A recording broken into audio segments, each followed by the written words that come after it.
Good evening everyone. तो आज हम आपके सामने हिंदी साहित्य के इतिहास से संबंधित कुछ क्वेश्चन ऑब्जेक्टिव क्वेश्चन कराएंगे। तो आज हम आपको 10 क्वेश्चन कराएंगे ऑब्जेक्टिव में, जिसमें हिंदी साहित्य के इतिहास में आदिकाल, भक्तिकाल, संत काव्य, सूफी काव्य, राम काव्य, कृष्ण काव्य, रीतिकाल, आधुनिक काल, और आधुनिक काल में हम आपको भारतेंदु युग, द्विवेदी युग, छायावाद, प्रगतिवाद, प्रयोगवाद और नई कविता से संबंधित ऑब्जेक्टिव क्वेश्चन कराएंगे। तो चलिए स्टार्ट करते हैं।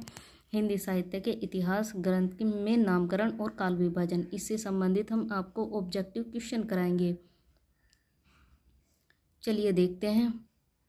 इतिवृत्त और आलोचना का सम्मिलित रूप होने से वह इतिहास आज भी प्रकाश स्तंभ बना हुआ है। इस कथन में जिस इतिहास की ओर संकेत किया गया है उसके लेखक कौन हैं? तो चलिए देखते हैं। आचार्य रामचंद्र शुक्ल, गार्सदत्त तासी, मिश्र बंधु और जॉर्ज ग्रियर्सन। तो इसके ये जो कथन है ये आपका आचार्य रामचंद्र शुक्ल का है। देख लेते हैं। इतिवृत्त और आलोचना का सम्मिलित रूप होने से वह इतिहास आज भी प्रकाश स्तंभ बना हुआ है। इस कथन में जिस इतिहास की ओर संकेत किया गया है उसके लेखक आचार्य रामचंद्र शुक्ल हैं। अब दूसरा देखते हैं। हिंदी साहित्य के इतिहास में आदिकाल के लिए आधार काल नाम किसने दिया था? डॉक्टर रामाशंकर शुक्ल रसाल ने, डॉक्टर श्याम सुंदर दास ने, चंद्रदास शर्मा गुलेरी ने, डॉक्टर मोहन अवस्थी ने। तो इसका आंसर डी हो जाएगा, मोहन अवस्थी ने। हिंदी साहित्य के इतिहास में आदिकाल के लिए आधार काल नाम मोहन अवस्थी ने दिया था। आदिकाल को आधार काल नाम सुमन राजे ने भी दिया था। तीसरा क्वेश्चन देखते हैं। रामचंद्र शुक्ल का हिंदी साहित्य का इतिहास ग्रंथ हिंदी साहित्य का इतिहास नागरी प्रचारणी सभा से प्रकाशित हिंदी शब्द सागर की भूमिका में किस शीर्षक से लिखा गया था? किस शीर्षक से? हिंदी साहित्य की भूमिका, हिंदी साहित्य की परंपरा, हिंदी साहित्य का अतीत, हिंदी साहित्य का विकास। तो इसका आंसर डी होगा। मैंने यहाँ निशान नहीं लगाया लेकिन आपको आंसर भी दिखा देती हूँ। रामचंद्र शुक्ल का हिंदी साहित्य का इतिहास ग्रंथ हिंदी साहित्य की नागरी प्रचारणी सभा से प्रकाशित हिंदी शब्द सागर की भूमिका में हिंदी साहित्य का विकास शीर्षक से सन 1929 में प्रकाशित हुआ था। क्वेश्चन नंबर 4 पर आ जाते हैं। A dictionary of English and Hindustani के लेखक कौन हैं? हिंदुस्तानी के लेखक हैं George Grierson, William Growse, John Gilchrist, Frederick Pincott. तो इसके लेखक जो हैं जॉन गिलक्राइस्ट हैं। देख लेते हैं। A dictionary of English and Hindustani के लेखक जॉन गिलक्राइस्ट हैं। अब क्वेश्चन नंबर 5 पर आ जाते हैं। निम्न में से कौन सी रचना मिश्र बंधुओं द्वारा रचित नहीं है? बूंदी बारिश, भारत विजय, पुष्पांजलि और पृथ्वी कल्प। तो इसका आंसर डी होगा, क्योंकि भारत विनय ही ऐसी रचना है जो मिश्र बंधुओं द्वारा रचित नहीं है।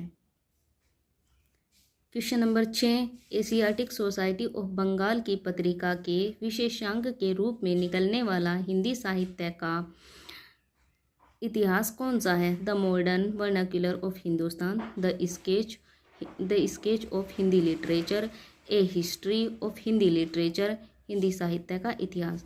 तो इसका आंसर ए होगा, the modern vernacular literature of Hindustan.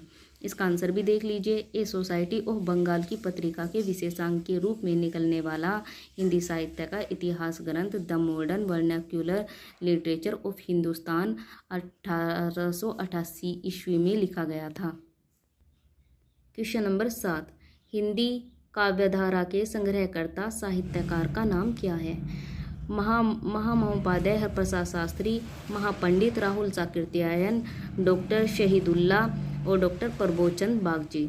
तो चलिए देखते हैं। इसका आंसर होगा महापंडित राहुल साकृत्यायन। आंसर होगा बी। देख लेते हैं। हिंदी काव्यधारा के संग्रहकर्ता साहित्यकार का नाम महापंडित राहुल साकृत्यायन है। चलिए क्वेश्चन नंबर 8 पर आ जाते हैं। इनमें से किसने अपने हिंदी साहित्य इतिहास में आदिकाल को संधिकाल तथा चारणकाल नाम 2 उपशीर्षकों में विभाजित किया था? तो आदिकाल को संधिकाल और चारणकाल नाम किसने दिया था? डॉक्टर रामाशंकर शुक्ल रसाल ने, doctor Ramkhelawan Pande, doctor Ram Kumar Verma, doctor Ganpati Chandra Gupt. तो इसका हो जाएगा doctor Ram Kumar Verma. Question number C, answer C. देख लेते हैं। राम कुमार वर्मा ने अपने हिंदी साहित्य के इतिहास में आदिकाल को संधिकाल तथा चारणकाल नामक 2 उपशीर्षकों में विभाजित किया गया था। चलिए क्वेश्चन नंबर 9 पर आ जाते हैं। हिंदी साहित्य का वैज्ञानिक इतिहास के लेखक कौन है? नामवर सिंह, बी रामस्वरूप चतुर्वेदी, राम कुमार वर्मा, गणपति चंद्र गुप्त। तो वैसे तो मैंने निशान लगा दिया था, तो इसके जो वैज्ञानिक इतिहास के जो लेखक हैं वो गणपति चंद्र गुप्त हैं, तो आंसर होगा डी। देख लेते हैं नीचे, डी आंसर डी लिखा हुआ है। हिंदी साहित्य का वैज्ञानिक इतिहास 2 भागों में विभाजित है, जो 1965 ईस्वी में लिखा गया था और इसके लेखक गणपति चंद्र गुप्त हैं।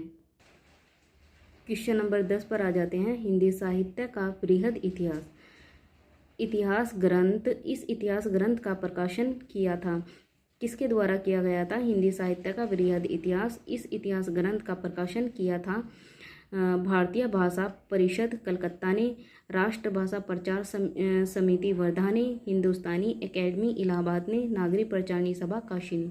तो इसका आंसर डी होगा। नागरिक प्रचारणी सभा काशी द्वारा इसका प्रकाशन किया गया था। देख लेते हैं आंसर डी।